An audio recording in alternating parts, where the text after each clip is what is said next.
Welcome to the research desk. Imagine inventing a compass that perfectly points to true north, but it vibrates so violently in your hand that it's basically impossible to actually read the map. That is the paradox of the V1 allocation framework we are unpacking today. We're looking at a regime detection model that was fundamentally, undeniably correct about market economics, but arguably disastrous in its mechanical execution. It's a massive paradox. It really is. The central tension we are exploring today is the conflict between a model that captures the absolute truth of capital flows and, the operational reality of managing actual money. I look at V1 and I see a remarkably useful first draft of history. It took pure sector rotation, which is a strategy that frankly limped along with a 0.53 Sharpe ratio, and it nearly doubled that efficiency to a 0.97 Sharpe. Which is a staggering leap. Right. And it did this by completely ignoring theoretical economic forecasts. It just tracked exactly where institutional money was flowing in real time. But see, the problem with tracking fear and greed so closely is that you end up adopting the market's own manic depression. I look at the exact same data, and I see a system defined by, devastating instability. Theoretical elegance does not pay the bills in quantitative finance.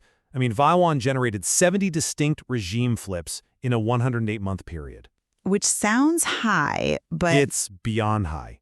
That means the model changed its mind about the fundamental state of the global economy, on average, every 1.5 months. A system that cannot hold a perspective for more than 6 weeks simply cannot be trusted to allocate serious capital. I don't care how insightful its underlying economic premise might be. Okay, but we need to give V1 credit where it is due, because the leap forward it represents just cannot be overstated. We have to contextualize this against the baseline, which is pure contrarian sector rotation. For our listeners, pure sector rotation is essentially buying the worst performing sectors of the market and selling the best performing ones. You're betting on mean reversion. Basically, buying the losers and hoping they bounce. Exactly. And between 2016 and 2024, pure rotation was a highly vulnerable strategy. It delivered a lackluster 7.4% compound annual growth rate, and it carried a 0.53 Sharpe ratio. We should just pause on that number for a second.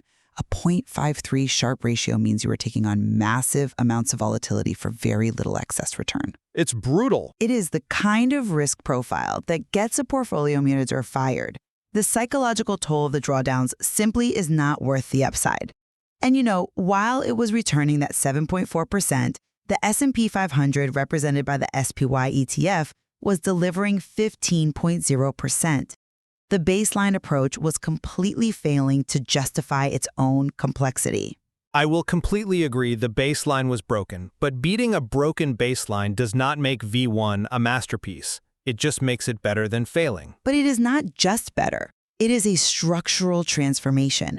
The moment you apply V1's regime detection to that same rotation strategy, the metrics completely transform. The compound annual growth rate leaps from 7.4% to 13.7%. The Sharpe ratio nearly doubles to 0.97. And when we look at the sorting ratio, which is crucial here because unlike the Sharpe ratio, it only penalizes us for bad downside volatility, it hits 1.52. The downside protection is visually impressive, I'll admit. And the maximum drawdown shrinks to minus 19.7%. V1 achieved this because its core engine, which is the defensive-cyclical spread, is a brilliant live read on risk appetite. It strips away all the noise of macroeconomic predictions and asks a very pure empirical question. Are investors currently paying a premium for safety, or are they paying a premium for growth? Look, the top-line metrics are visually impressive on a backtest, but they mask a fatal structural flaw. The business cycle simply does not change every 6 weeks. The global economy is a massive, interconnected ecosystem of supply chains, central bank policies, and consumer habits. It transitions over quarters and years, not over fiscal fortnights. But markets anticipate those transitions quickly. Failure. Finance does not reward ideas for being philosophically true. It rewards them for being executable.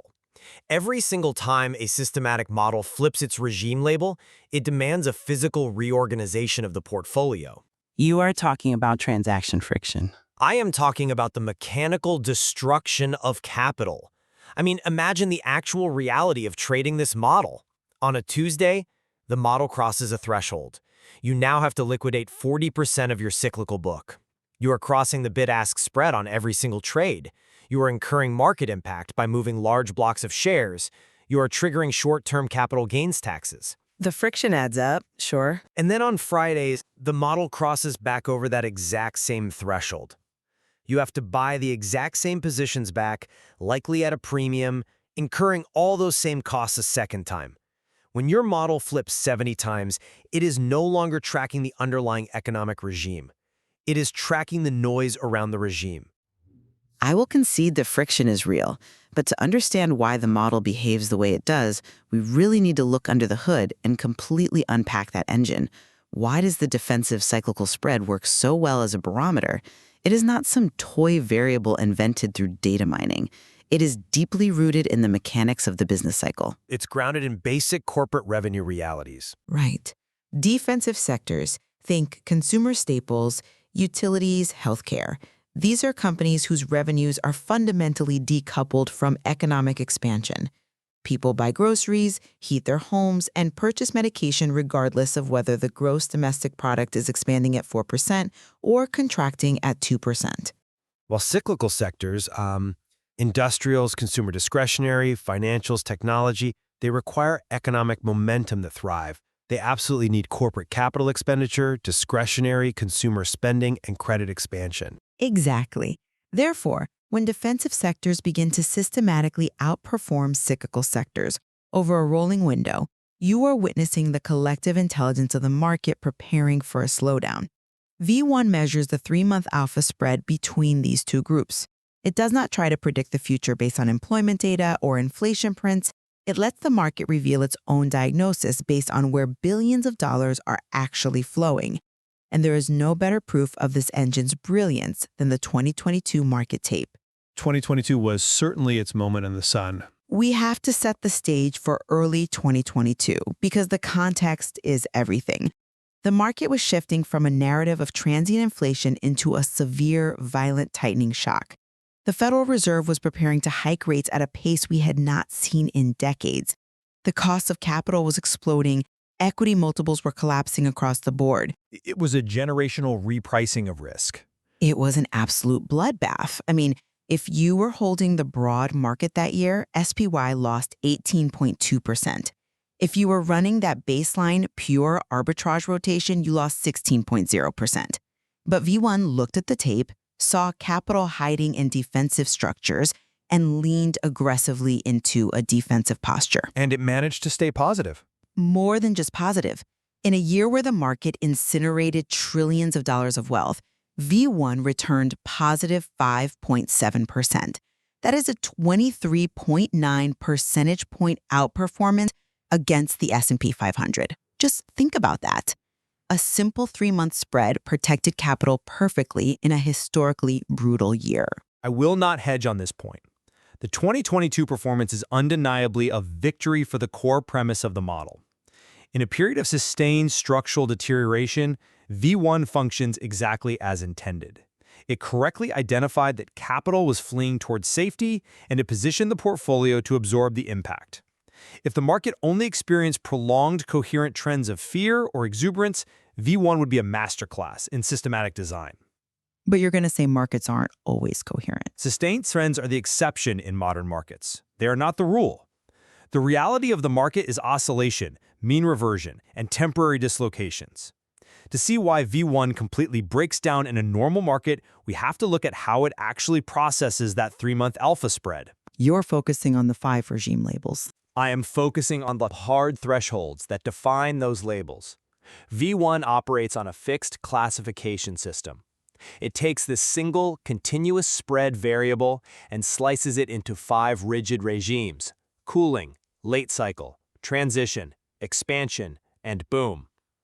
These labels are triggered by hard mathematical boundaries set at plus or minus 2 percentage points and plus or minus 5 percentage points. Which makes the model incredibly decisive.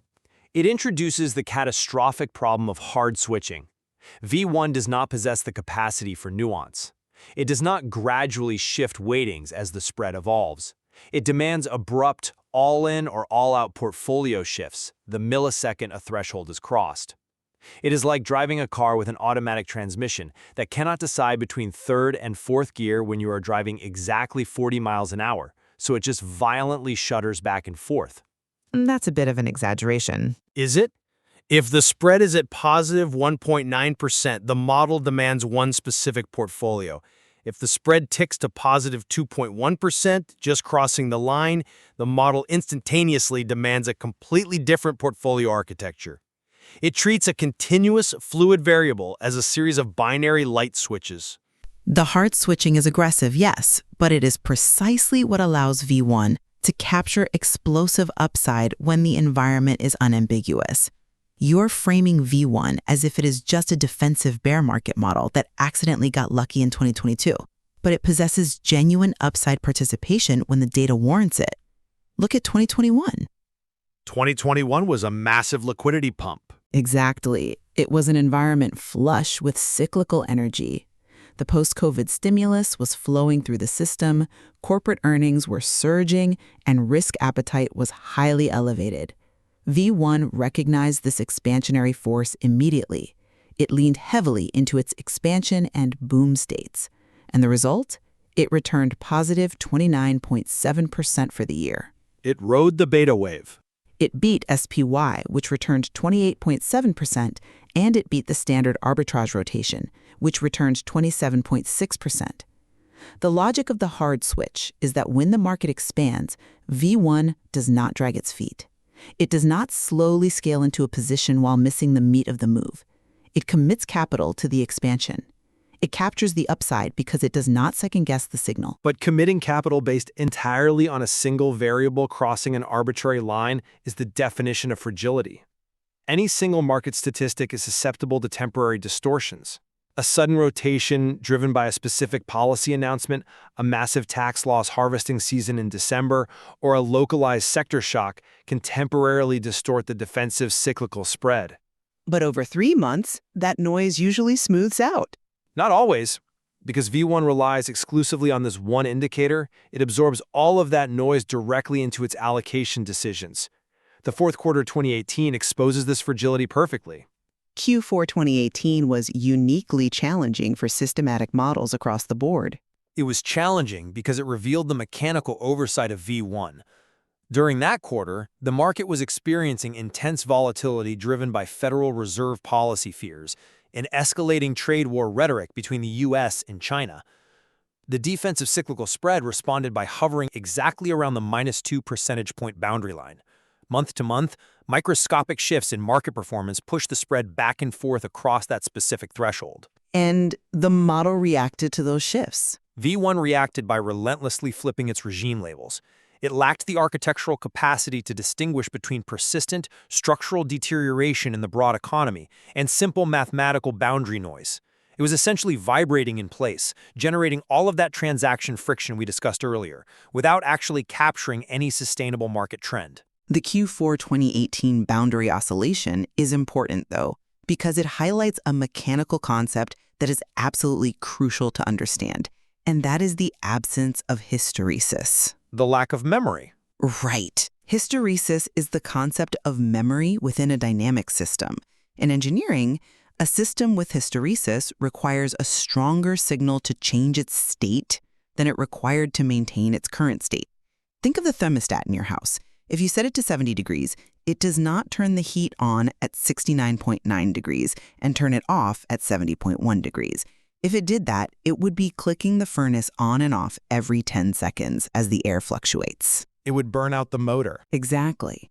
Instead, it waits until the temperature drops down to 68 before kicking on, and it heats the room to 72 before turning off. It builds a buffer zone around the decision point. V1 completely lacked this buffer. If the spread crossed a threshold, the model radically changed the portfolio. If it crossed back a week later, the model reverted the portfolio. Shouldn't an intelligent system require more evidence to change its mind than to make it up in the first place? V1 treated every microscopic crossing as equally profound. It assumed every localized market vibration was a fundamental shift in the macro landscape. The lack of memory is destructive, but Appendix B in the source material reveals an even more fundamental instability regarding those fixed thresholds.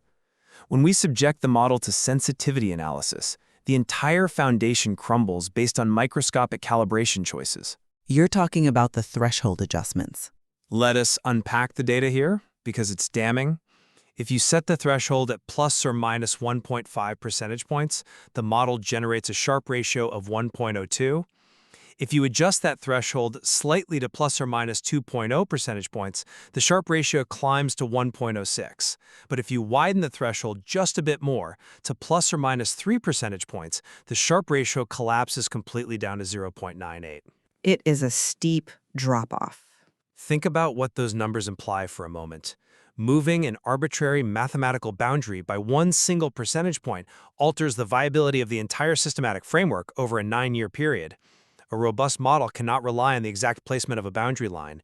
If the line placement is doing all the heavy lifting for your returns, the model is not capturing a universal economic truth. It is simply curve-fitting to historical data. While the threshold sensitivity is a mathematical vulnerability, I think the true stress test of any regime model is not a hypothetical sensitivity analysis on a spreadsheet. It is a compressed, violent market cycle, and 2020 provided the ultimate crucible for this framework. 2020 is precisely where the theoretical flaws of V1 manifest into massive capital destruction. The COVID shock was a uniquely violent but completely coherent economic arc.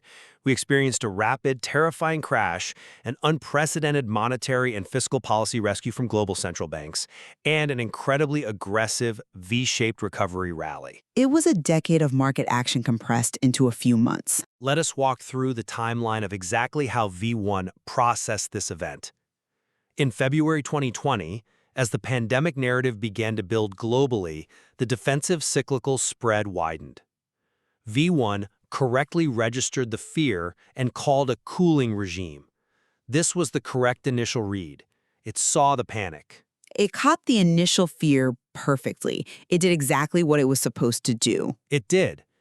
But then the Federal Reserve intervened. Congress passed trillions in stimulus. The rebound started violently.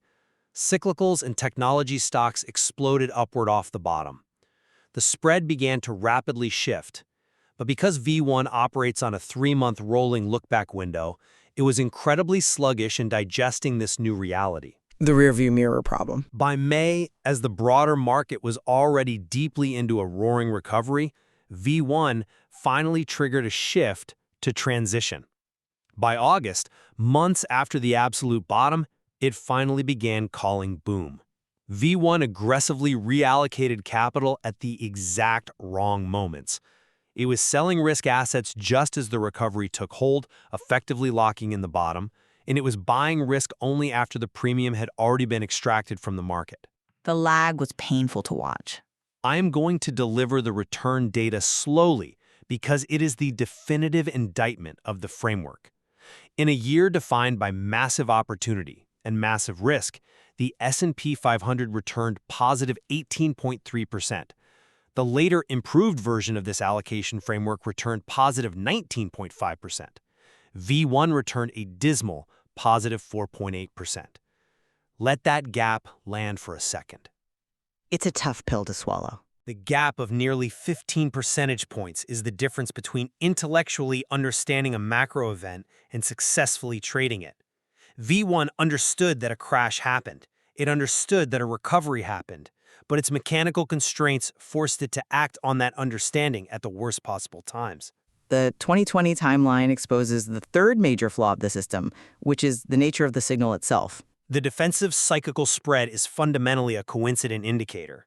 It tells you where money is flowing right now, in the rearview mirror of that 3-month window. It confirms that financial stress is occurring, but only after the risk appetite has already materially changed. It waits for the damage to be done. Right. Even if we look back at V1's greatest triumph, that positive 5.7% return in 2022 that we discussed earlier, we find that relying solely on a coincident signal leaves returns on the table. In that exact same brutal year, the improved system, which integrated genuine leading indicators rather than just coincident spreads, returned positive 7.2%. It generated an additional 150 basis points of outperformance simply by seeing the trouble before it fully materialized in the spread, rather than waiting for the spread to cross a hard threshold. V1 requires the market to bleed before it applies a tourniquet. A regime model that is directionally right but operationally unstable is still a bad regime model. Having the correct economic intuition is entirely irrelevant if the vehicle you build to express that intuition constantly drives you off the road. I agree with the data, but I think we must entertain a profound philosophical question regarding the nature of modern financial markets. What if V1 is actually the honest model? What if the market genuinely is that noisy, that schizophrenic, and that unstable? You think the 70 flips are accurate? When we look at those 70 flips in 108 months, our immediate assumption as quantitative researchers is that the model is broken. But what if the business cycle in the modern era of algorithmic trading, zero-day options, and instantaneous information flow actually does shift constantly? If the market is inherently chaotic, any model that artificially smooths out that chaos with leading indicators and hysteresis might just be cosmetically hiding the truth to make the returns look more palatable on a pitch deck to institutional investors. That is a compelling philosophical defense, but the empirical data dismantles it completely. If V1 were the honest model and the improved framework were simply applying cosmetic smoothing, the improved framework would underperform when the true chaotic reality of the market exerted itself. The smooth model would get caught flat-footed. But it didn't. No, it didn't. The data from the improved framework shows a genuine structural increase in signal quality across every measurable metric. The compound annual growth rate jumped from V1's 13.7% to 14.9%. The Sharpe ratio increased from 0.97 to 1.04. And the friction went down.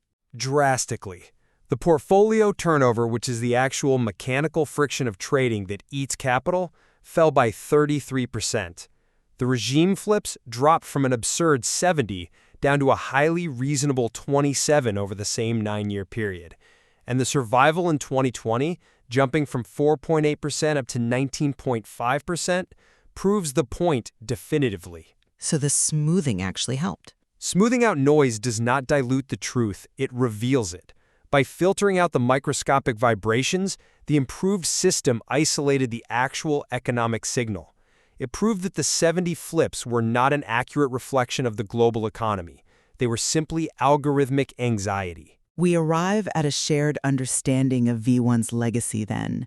It was an absolutely necessary stepping stone in the evolution of systematic allocation. I mean, it completely destroyed the premise that pure contrarian rotation was sufficient. Taking a baseline 0.53 Sharpe and proving that macro regime awareness actually matters was revolutionary. It proved that live money flow signals contain deep, actionable truth about the psychology of the market. It just didn't know how to handle that truth. Exactly. It made the engineering problems painfully visible.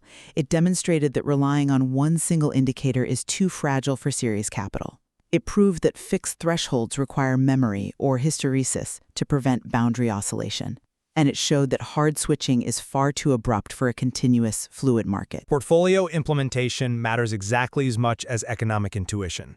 You can design a model that correctly senses fear in the market, but if that model flips too abruptly, it will inevitably miss the very price move it was built to capture. Execution is the bridge between theory and reality. V1 built a brilliant sensor, but it wired that sensor to a flawed engine. So how do you fix a model that knows something real but keeps overreacting? This is the research desk officially signing off.